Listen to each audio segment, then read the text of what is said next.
Добро вечер во емисијата 360 степени на Алсат. Вниманието на јавноста е кон собранието, каде в понеделник треба да започне пленарната седница, од која се очекува да се види дали има најмалку 80 пратеници подготвени да ги поддржат уставните измени што произлегуваат од договорот од Преспа.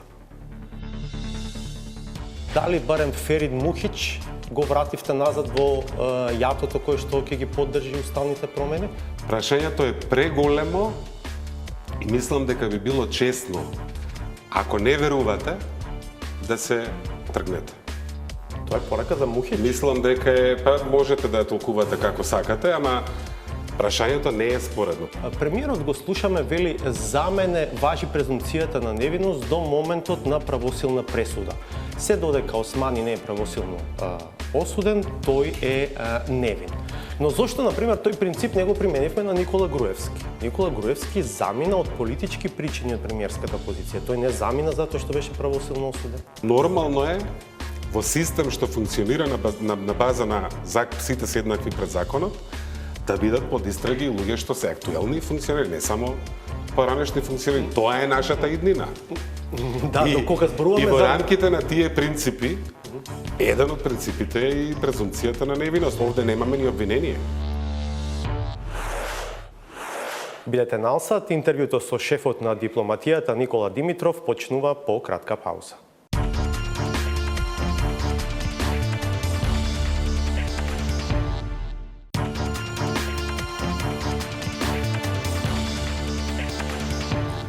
Добро вечер и добре дојде за Никола Димитров, министер за надворешни работи.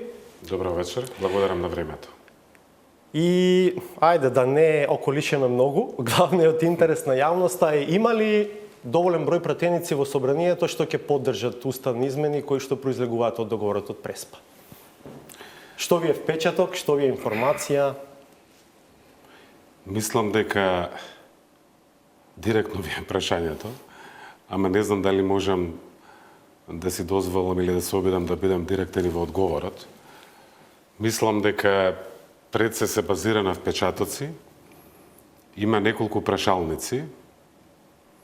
Мислам дека успехот од процесот во собранието ќе зависи од... На некој начин ние сме сите пред голем тест на зрелоста. Институциите, нацијата ни е пред голем тест на зрелоста. Тоа го зборувате веќе долг период.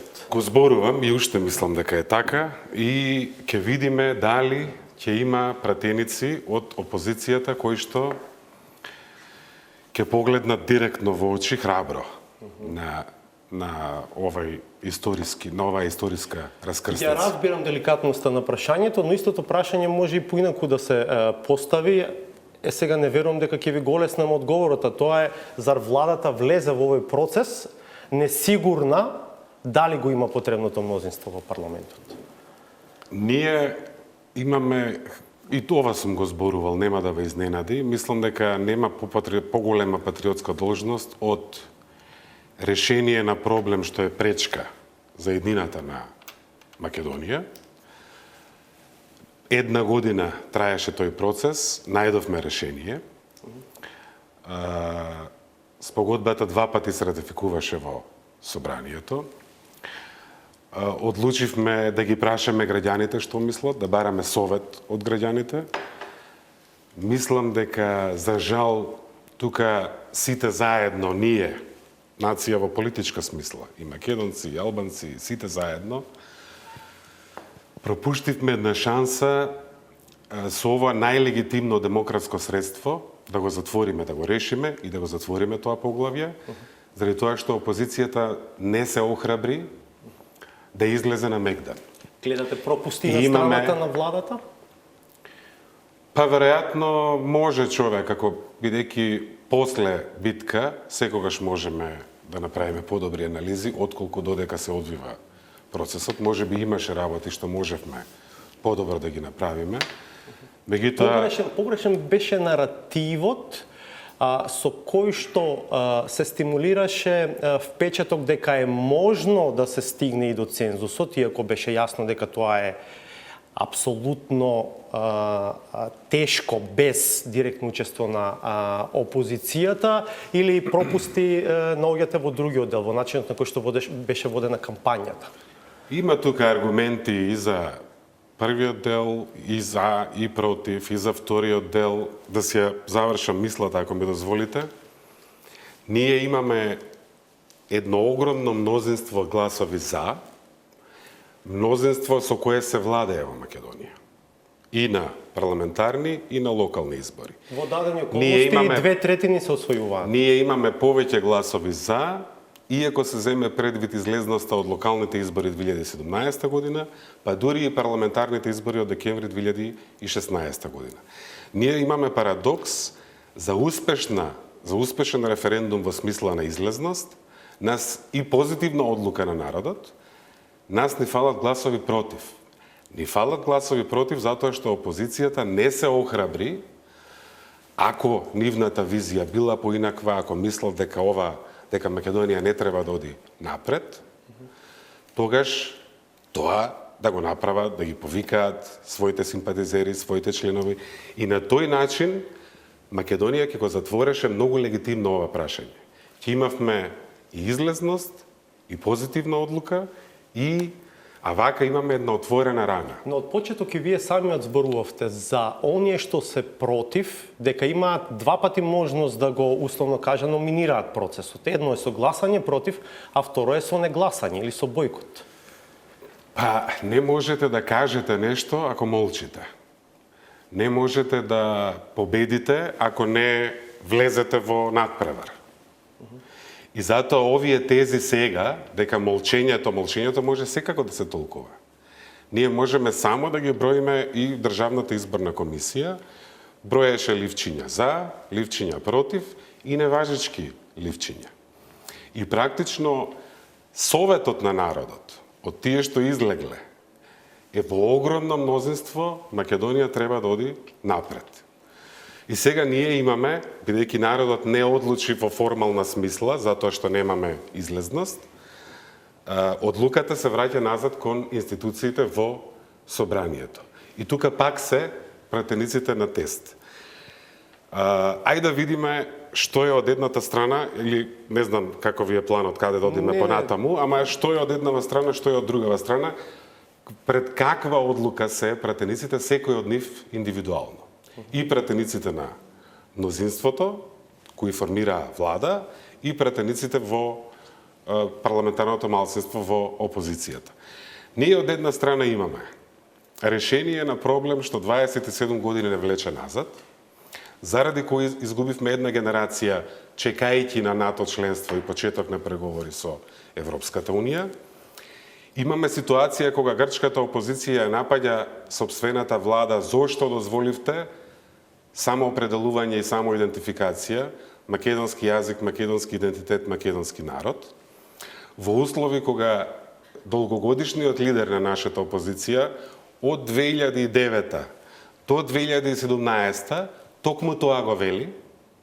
Вели, Грција никогаш нема да дозволи чиста ситуација со македонскиот јазик. Значи имаме главниот страв од одредница кон името е покриен. Македонците остануваат македонци кои зборуваат македонски јазик. Се прифаќа географската одредница северна, бидејќи е факт дека ние направивме држава на нашето парче од Македонија, која што е поширока историски и има дел и во Грција, и има дел и во Бугарија. НАТО членство. Преговорите се започнати, се очекува да привршат и да се потпишат пристапни протоколи некаде на почетокот на идната година и договорот ќе влезе во сила тогаш кога тие пристапни протоколи и спогодбата со Грција ќе помине на ратификација во парламентот во Атина и имаме јасен сигнал, охрабрување и пат за почеток на пристапни преговори во јуни со Европската Унија. Контекстот е тој, ако решиме да не ја искористиме оваа шанса, голем прашалник е со каква грчка влада ќе преговараме во иднина, како ќе ја убедиме да седне на масата, дали НАТО уште ќе биде заинтересирано за нашето членство? А и заради динамика и какво ќе биде расположението во заради Европската динамика унија? во разговорот. Вчера видов на една од мејнстрим телевизиите во Македонија, Александар Каржаловски, често присутен со своите аналитички ставови на јавната сцена во Македонија, како вели дека пораката од сето ова што денојуве го гледаме, резултатот од референдумот, неизвестноста за тоа дали ќе има 2/3 во парламентот и така натаму, води кон тоа дека можеби следните месец-два треба да се искористат, како што вели, да се репреговара нешто од договорот. Оти и самата влада пред неколку месеци давала изјава дека еве за неа е неприфатливо името да биде и за домашна употреба, на пример. Кога чув, немав прилика да го гледам тоа интервју или дебата или панел што било, првиот збор што ми дојде на ум е одговорност, односно неодговорност. Значи, не мора да сте директен актер во процесот на преговори со Грција, доволно е да сте стручен наблюдувач, за да ги видите елементите, да видите колку тешко се стигна до текст, за да видите дека тешко поминува договорот и на двете страни, и во Македонија, и во Грција. Затоа го нарекуваме ова историски пробив. Видете, генералниот секретар на Обединените нации, Гутереш, во неговиот настап пред Генералното собрание на Обединетите нации, после десетица црни сценарија, од војни, од миграцијската криза, од климатски промени, од други проблеми, кратко во еден параграф се осврна и вели, ама има и ветришта на надежта. Под ветришта на надежта, како второ прашање, го спомена историскиот договор меѓу Македонија и Грција. Значи, на глобално ниво нема доволно добри вести, затоа е ова и затоа тешко поминува и кај нив, тешко поминува и кај нас. Факт е дека едно име за севкупна употреба е тежок залак за Македонија. Исто така е факт, како што гледаме од стотиците изјави на грчката опозиција, дека и кај нив е тежок залак правото на самоопределување, што не смее да биде спорно, меѓутоа во политичката реалност беше спорно. Затоа и нема македонски јазик во контекст на односите меѓу Македонија и Европската унија до сега, до овој договор. Неодговорно е, после 27 години, кога за прв пат имаме решение, да се вели ама нас овој елемент не ни се допаѓа, ајде ќе отвориме повторно процес. Истото тоа го вика и грчката опозиција. Ако овој процес не успее, заинтересирани сме да ги отвориме повторно, ќе се фокусираме да нема македонски идентитет и да нема македонски јазик. И токму затоа одговорноста на тие кои што ќе одлучат во Собранието на Република Македонија е огромна, бидејќи последиците од пропуштањето на оваа шанса одговорноста ќе биде ќе носат. Очигледно е дека голема неизвестност владее околу тоа што ќе се случи во парламентот. Дали од тој аспект предвремени избори не се и не беа можеби подобра опција? Кога целиот процес сега се гледа низ призмата на известноста и одржливоста на мнозинството. Еве, дури да предпоставиме дека сега во првата фаза и ќе има 2/3. Тоа мнозинство треба да се одржи најмалку 3 месеци за финалното гласање. До тогаш ќе помине многу време. Гледаме дека пратениците, барем според оно што јавно се зборува, а и може дел од тоа да се види на социјалните мрежи, се изложени на големи притисоци, особено овие од ВМРО ДПМН. Има многу јасни, веројатно без преседан, политички пораки од Европската народна партија. Значи, од политичката фамилија, каде ДПМН е членка долгогодишна. Пораките се недвосмислени. Упатени се само на една адреса и недвосмислено укажуваат разочараност и подготвеност за реакција и последици кон лидерството, кон раководството на ДПМН. Ние имаме една политичка реалност каде опозицијата ни е во тешка ситуација, каде што има известно разногласие. За жал, оние кои што се осмелија да застанат и да имаат различно мислење од лидерството, дел од нив се соочија со губење на своите партиски позиции. Тоа се случи пред неколку дена, мислам, со еден член на таа партија. Значи, пратениците се од една страна исправени пред голем предизвик и одговорност за иднината на Македонија. Што се ќе се случи ако ние не го фатиме возот за НАТО?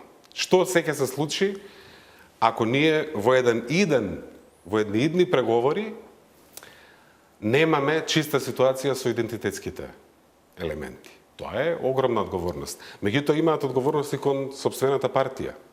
Бидејќи има недвосмислени пораки, таа е партија која што се залага за европска иднина на Македонија, за НАТО членство. Да, но господин Димитров, ако пристапот на раководството на ВМРО ДПМН е па што и нека не исклучат од Европската народна партија и партијата на Додик од Република Српска не е член на ИПП, па победува на избори, тогаш колку има простор за надеж дека овие пораки од ИПП кои што доаѓаат директно до ВМРО ДПМН можат нешто да променат? Не знам за раководството, ќе видиме за пратениците и за членството. Во нивни раце е таа судбина и иднина, меѓу другото и на партијата. Вие прашавте дали може би подобро ќе беше да одиме веднаш на брзи вонредни избори. Мислам дека тоа ќе беше помалку одговорно, отколку овој пристап. Сепак Но избори не се исклучени. не се исклучени воопшто, меѓутоа сепак треба да биде последен чекор доколку овој процес не успее. Ние постојано повторуваме ова прашање. Ниту има релација, ниту е ни приближно вредно. Ова прашање е далеку поголемо од целиот пратенички состав, од политичките кариери на сите лидери на политички партии во Македонија. Се разбира тука и на сите министри, вклучувајќи и мене. И затоа, ако беше референдумот, ние постојано повторувавме надпартиско прашање, нема врска со владата, нема врска со власт, нема врска со собрание, со градоначалници. Ќе биде предизвик да им се објасни на граѓаните дека овие предвремени парламентарни избори, доколку дојде до нив, практично се второ полувреме на референдум, ама каде што бојкот значи немање пратеници. Значи просторот да се криеме за оние кои се иселиле да си ја бараат Европа вон Македонија, ќе биде многу политички ќе биде многу помал. Ама тоа мора, одговорно е да дадеме се од себе да успее процесот во собрание. После тоа, ако мораме, ќе мора да одиме и да бараме мандат за 80 пратеници од граѓаните, за да искористиме оваа историска шанса. Го сметам за неумесно прашањето кои се пратениците од ВМРО на кои што сметате од понеделник натаму дека можат да ги поддржат уставните измени за сега во оваа прва фаза, но ќе си дозволам да ве прашам дали барем Ферид Мухич го вративте назад во јатото кој што ќе ги поддржи уставните промени, бидејќи Мухич беше дел од мнозинството кое што ја поддржува владата. Ова прашање, прво, мислам дека нашата задача и на некој начин силен интерес на ова општество е сите пратеници, сите 120, да имаат слобода да одлучат согласно својата совест и мудрост, бидејќи има огромна одговорност нивниот глас. Има одговорност нивниот глас за, меѓутоа исто така има огромна одговорност нивниот глас против. Мислам дека ова прашање не е прашање споредно за владата. И не е прашање споредно за нашата држава, за Македонија. За нешто толку крупно. Јас, например, ако не се согласував лично и имав проблем со својата совест, нема да можев да седам и да бидам министр за надворешни работи, ако цврсто не верувам и активно не сум ангажиран во успехот на овој процес. Така што пратениците и сите ние кои што сме носители и ставивме рамо и преземавме одговорност за овој процес, за мене е спорно да го гледате од страна или да не си... Сакам да кажам, прашањето е преголемо и мислам дека би било честно, ако не верувате, да се тргнете. Тоа е порака за Мухич. Мислам дека можете да ја толкувате како сакате, ама прашањето не е споредно. Прашањето е клучно за еднината на нашата татковина. Прашањето е веројатно едно од, ако не и најважно прашање и политичка инвестиција на оваа влада, да најде решение, да го најде клучот од вратата од чекалната. Клучот го понудивме на граѓаните, сега го нудиме на пратениците, ќе видиме дали ќе дојде до предвремени избори. Не можете ова прашање да го толкувате туку така. Или ќе ја споделите одговорноста, или за вакво прашање ќе речете јас се извинувам, меѓутоа ваков ми е ставот, не сакам да пречам. Преважно е прашањето, нема простор и нема луксус за игра со ова прашање. Ќе одиме на пауза, потоа имам уште неколку теми што сакам да ги отворам, ќе видиме времето колку ќе ни дозволи. Благодарам за сега, бидете на осет.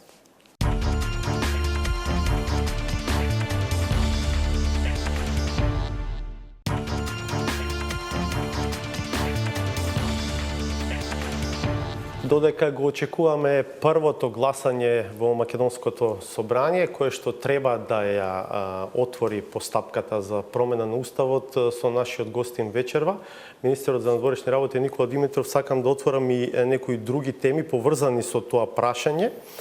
Деновија внимание предизвикува еден текст во New York Times, во кој што се вели дека американското разузнавање во јуни оваа година пресретнало комуникации, телефонски разговори, пораки, имейл пораки на рускиот бизнисмен Иван Савидис, кој живее и работи во Грција, од кој станало јасно дека Савидис, инаку близок до Владимир Путин, бил вклучен во плаќање, или ајде попрецизно кажано, подплаќање, за да се поттикнат протести против процесот за решавање на прашањето за името, а подоцна и против договорот од Преспа и во Грција и во Македонија. И текстот на New York Times сугерира дека американската влада решава тие податоци преку својот искусен амбасадор во Атина, Джефри Пает, да му ги предаде лично на грчкиот премиер Ципрас, пошто овој решава да протера двајца руски дипломати, а на уште двајца да им биде забранет влез во Грција.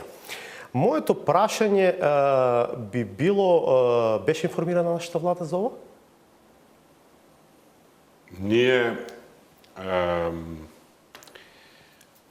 како резултат на процесот за кој што зборувавме, ние често како бенефиции ги зборуваме НАТО членството, пристапните преговори со ЕУ, меѓутоа третиот важен елемент е мостот на добри и блиски и пријателски односи со Грција. Имаме перманентна комуникација. Сега ќе морам да одам во белешки да видам точно кога, меѓутоа апсолутно бевме во комуникација и со...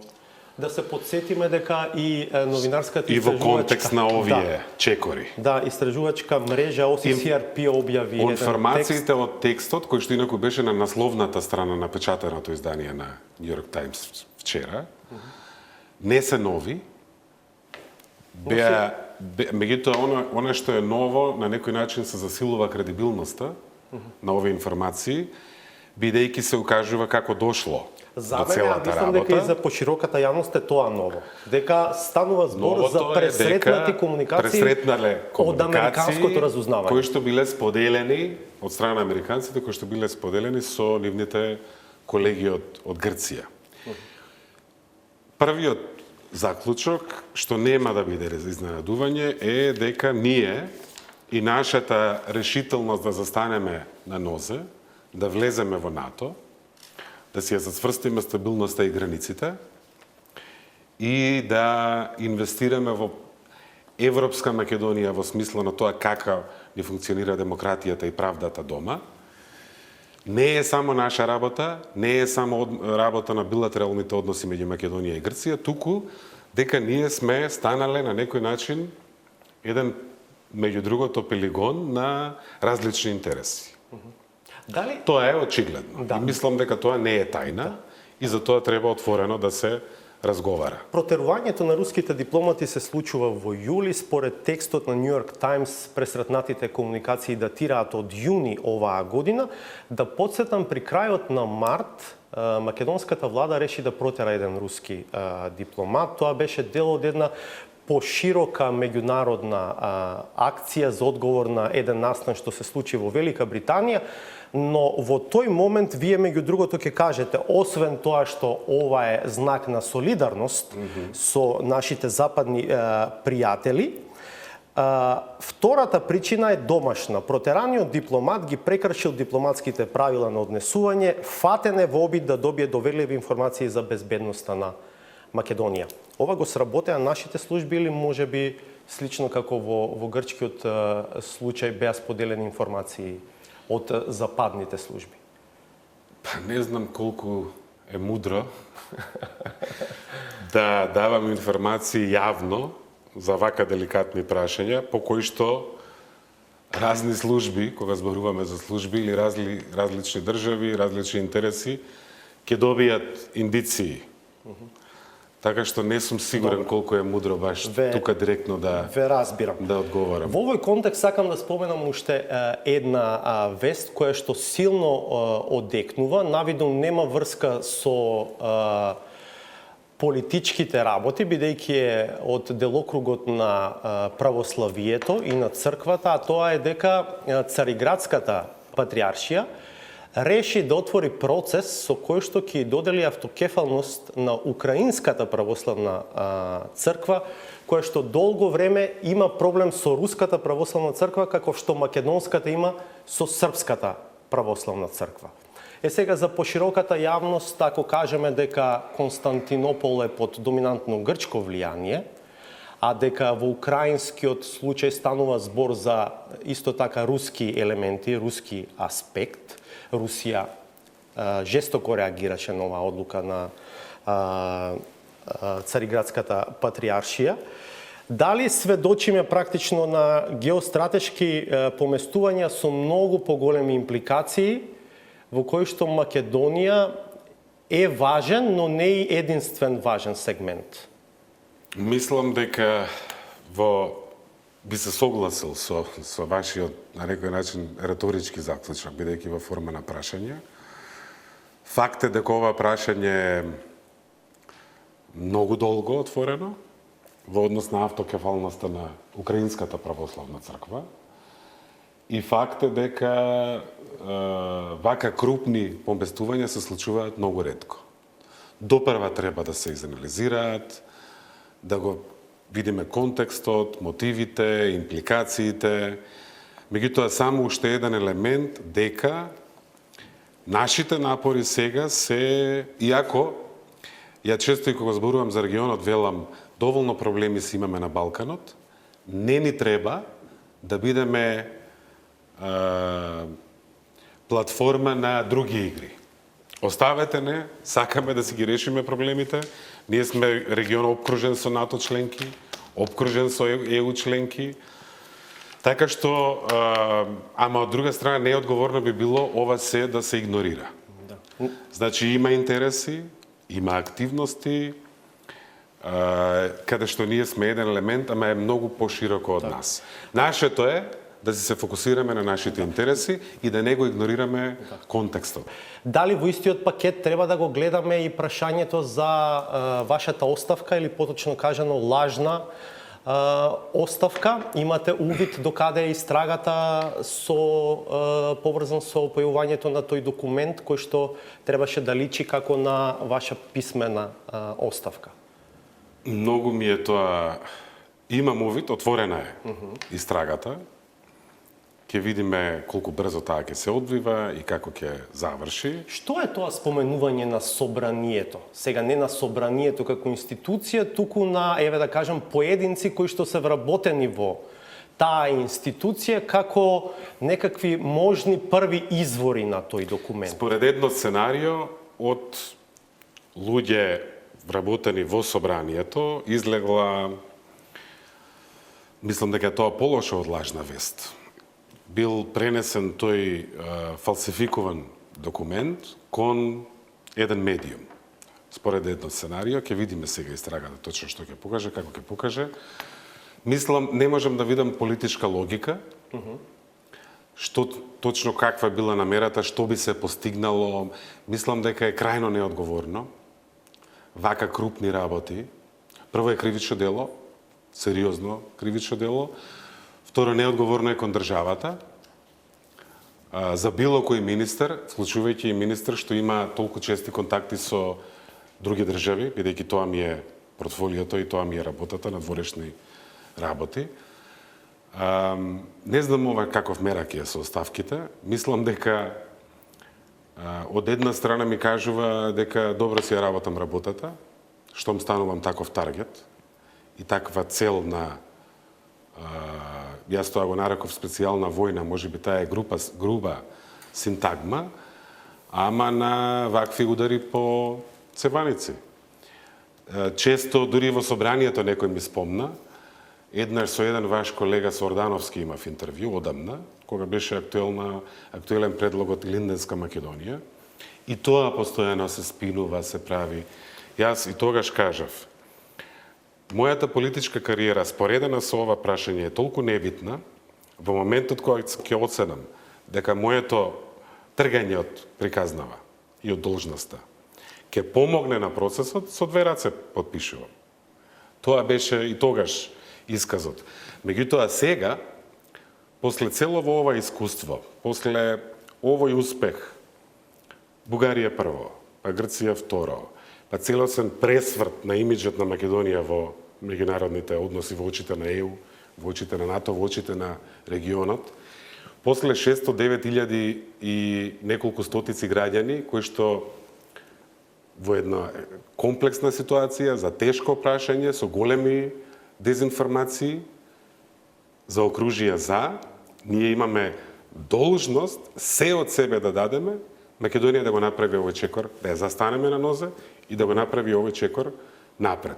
Да успееме ние Македонија да се ја оправиме, ич нема да има проблем, пак ја збориме после тоа за оставки и така. Ама имаме сега должност. Кога сме се уште во овој корпус на геостратегијата, има ли основа ова што го зборува грчкиот министер за одбрана Каменос? Изјавата дојде од Америка, зборува за некаков план Б, иако и мене не ми е до крај јасно за што зборува Каменос, за потпишување некакви билатерални безбедносно одбрамбени договори, па нови американски бази во Грција. Има нешто такво?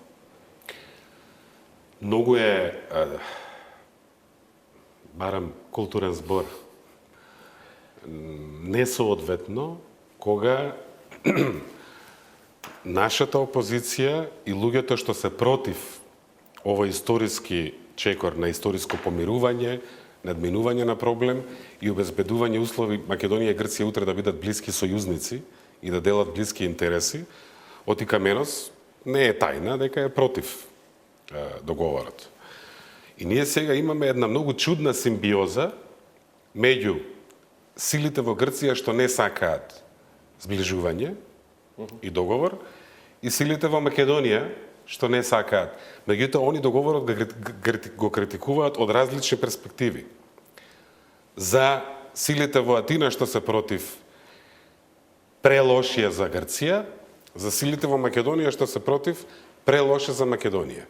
И затоа затоа е неодговорноста да се тврди дека некакво ново отварање и нови преговори, ако овие две позиции се спојат, резултатот може да биде само еден и никаков друг. Немање договор. Второ, има конфузија. Еден од нападите, што мене ми е исто крајно неодговорен и дрско бесмислен, дали било договор, дали било спогодба, синоними се. Апсолутно во меѓународното право се синоними. Тоа што не се синоними е декларација со договор или со спогодба, или со пакт, или со повелба и така натаму. Ние имаме декларација за стратешко партнерство меѓу Македонија и Соединетите Американски држави, која што беше утеха поради нашиот неуспех да влеземе во НАТО во 2008 година. Од декларација не може да произлезат правни обврски. Членството во НАТО и членот 5, проблем на 1 е проблем на сите или напад врз еден е напад врз целата алијанса, е незаменливо. Нема посилна правна основа за таква безбедност од членот 5 од договорот на НАТО. И сега да се прави конфузија, да се прави некаква аналогија меѓу документ што е декларација, нема правна вредност во таа смисла. Има политичка порака дека ние сме важни, ама контекстот на таа политичка порака беше неуспехот во Букурешт. И што направи тогаш во тоа време лидерот Груевски? Наместо да ги искористи председателот Буш и интересот на неговата администрација да се затвори ова прашање, направи избори за да го зголеми бројот на пратеници врз основа на улогата на жртва, колку светот бил нефер за Македонија. Уште сме ние заглавени, делот нас, во таа улога на жртва која значи пасивност, која значи чекање. Чекањето само по себе, малите земји немаат луксус да чекаат нешто да се случи. Мора сами да си ги создаваме шансите, а додека ние чекавме сиве овие години, контекстот се стана многу потежок. И во однос на НАТО, и во однос на ЕУ, гледаме што се случува со Балканов, гледаме отварање на разговори за етнички граници. Значи, ние, нашава генерација, ако влезе во разговорот за етнички граници на Балканот, во моментот кој ќе го завршиме тој разговор, нема да има млад човек останат на Балканот. Значи, мора да се фокусираме на нештата што значат за иднава генерација. Полека влегуваме во финишот на овој наш разговор. Знам дека фокусот сега е на прашањето за името, но не сакам да го прескокнам и прашањето за реформите и впечатокот дека оваа влада прави малку или ајде недоволно на тој план. Брзо ќе дојде јуни, в година кога земјите членки ќе треба да решат дали и кога би се одржала првата меѓувладина конференција. Се разбира, до тогаш мора да се завршат овие обврски од договорот од Преспа. Значи, ова би бил едниот аспект на моето прашање. Вториот би бил што значи за кредибилитетот на целиот овој процес на евроинтеграција на земјава тоа што главниот политички преговарач Бујар Османи сега е под истрага на СЈ. Особено ако знаеме дека еден од пиларите во резултатите што се очекуваат од земјава до јуни се токму на планот на борба против корупција и организиран криминал. Конкретни примери на тој план и реформи во судството. Ние сме влада родена или како резултат на процес на жед за правда или владење на правото. Кога не одлучува човек субјективно, туку кога одлучува закон и законот е еднаков за сите. Во таа смисла, одговорноста на оваа влада е неспоредливо поголема да испорача на овој принцип. Бидејќи се родивме како отпор на очигледна арбитрезна или селективна правда, или на режим и систем каде што еден човек може да одлучи за прашања кои што не се од негова надлежност. Господин се меша во судство, се меша. Да, ве разбирам, но премиерот го слушаме, вели, за мене важи презумцијата на невиност до моментот на правосилна пресуда.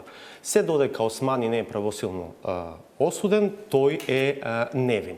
Но зошто, например, тој принцип не го применивме на Никола Груевски? Никола Груевски замина од политички причини од премиерската позиција. Тој не замина затоа што беше правосилно осуден.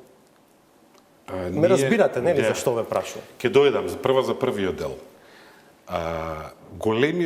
Еден голем дел од луѓето што не се презадоволни од работата на нашава влада, се темели токму на овој аспект. Зошто нема повеќе правда?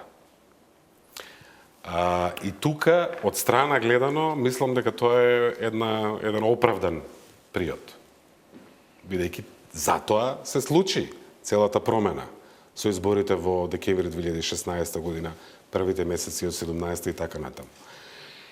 Факт е дека во функционални демократии има поделба на власта. Факт е дека извршната власт во нашиот уставен модел ја делат владата и шефот на државата. Законодавната е во собранието, а судската власт се судиите и судскиот совет како тело кое што има власт во делот на судската власт. Факт е дека нема брз и краток начин како да се дојде до и тоа јас ова го знам и претходно кога бев дел од невладини организации што работеа на владење на правото, на реформите, на пример имав проект во Либан, имав проект во други балкански држави. Факт е дека имаме стратегија што е многу добра во координација со Европската комисија. Факт е дека некои чекори се направија. Факт е дека имаме специјално јавно обвинителство што по својата природа е независно и непристрасно. Факт е дека изгубивме 2 месеци во собранието летниот период 2017 година за да дојдеме до новиот главен јавен обвинител, кој што очигледно нема партиски или политички линии нити со еднава страна, со другава страна, со третава страна. Сакам да кажам, ова прашање е многу важно и од ова прашање ќе зависи дали вистина Македонија ќе си направиме европска. Вториот дел е реформите во разузнавањето и тука има многу конкретни резултати. Со ОТА, која што постои закон, има човек сега, меѓутоа мора да функционира во реалноста. И трето, јавната администрација, исто ќе биде исклучително важно, каде ќе мора да има многу повеќе мерит, а многу помалку партиска логика. Тоа се трите корпуси каде што ние ќе мора да испорачаме.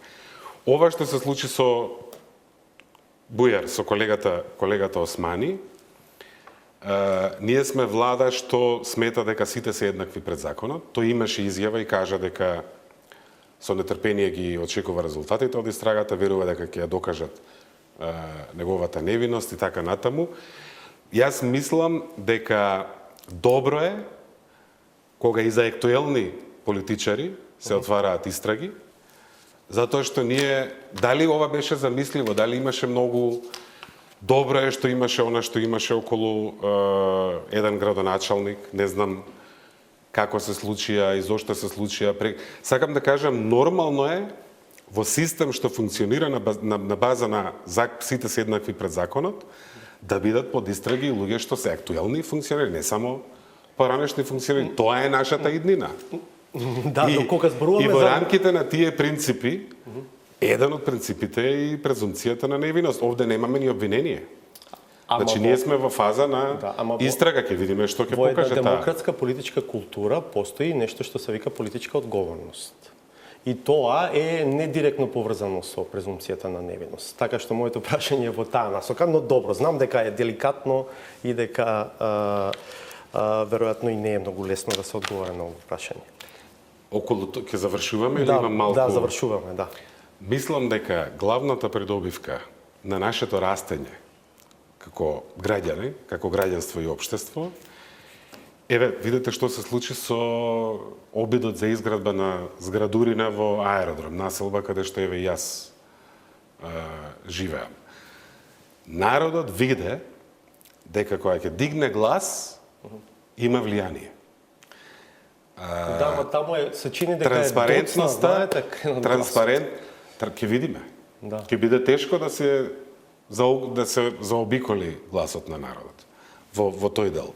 Народот виде дека може да влијае врз владењето, владата е респонсивна, одговара, така што во тој контекст тука е и политичката одговорност. Меѓутоа, не треба па да одиме и во сосем другата крајност, и таа е деликатна. Транспарентноста е исклучително важна политика, ама ние во определени случаи толку бегаме од правење трошоци, имаме битка кој да покрие сметка на делегација каде што мора да дадеме, да речеме, работен ручек. Имаме странски министр со цела негова делегација.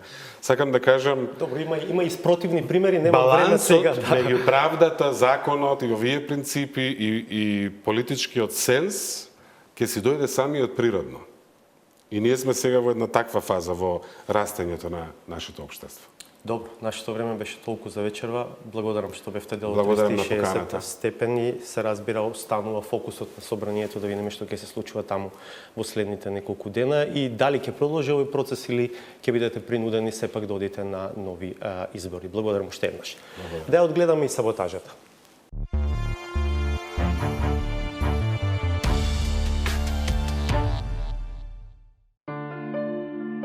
Предпоставка е дека нема никаков намерен повод, иако веројатно не постои поголема случајна иронија. Од тоа во едно од главните упоришта на екранот каде токму таа зрачеше, Катица Јанева да соопшти дека отворила истрага, која ниту случајно, туку намерно го носи името кое го заслужува. Пропаганда. Ево вака, јас уште еднаш ќе констатирам, за жал, се однесувате како медиум, како поголем политички непријател од нашиот политички непријател ВМРО ДПМН. Чувството да се биде сегмент од такво друштво придонесува и при секојдневниот ангажман да се прават обиди за зацкривање на идентитетот. Оти само тоа е единственото прибежиште за безпредметната нахалност и разобличената непрофесионалност. Добар одговор ти дал. Мене ли за вакви прашања, бе, Чичо? Седи ми, бе. Кај си ти, бе? Од која редакција си да те видам? Од која си кажеш? Од Reuters. Од Reuters, кажи, од Алфа, ала?